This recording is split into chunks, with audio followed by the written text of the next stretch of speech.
పత్తి పంట వర్షాధార పంట కాబట్టి వర్షాలు అంటే మాన్సూన్ వచ్చిన తర్వాతనే మనం సాగు చేయాలి. ఇప్పుడు చూసుకున్నట్లయితే 15 జూన్ నుంచి 15 జూలై వరకు ఈ ప్రతి పంటను మనం సాగు చేయాలని మేము చెప్తున్నాము.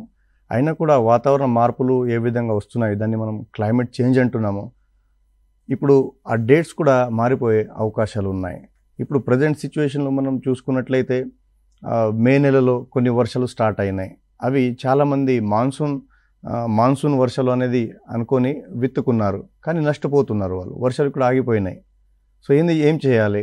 సో ప్రజెంట్ సిచ్యువేషన్లో మనం 3-4 వర్షాలు గట్టి వర్షాలు పడిన తర్వాతనే మనం విత్తుకోవాలి. ఆ డేట్స్ కూడా 15 జూలై వరకు మనం విత్తుకున్నట్లయితే దిగుబడి బాగానే వస్తాయి. ఆలస్యంగా విత్తుకున్నట్లయితే చీడపీడల ఉధృతి ఎక్కువ ఉండటం వల్ల ఈ దిగుబడి మీద కూడా ఒక చెడ మనకు ప్రభావం కనిపిస్తుంటుంది.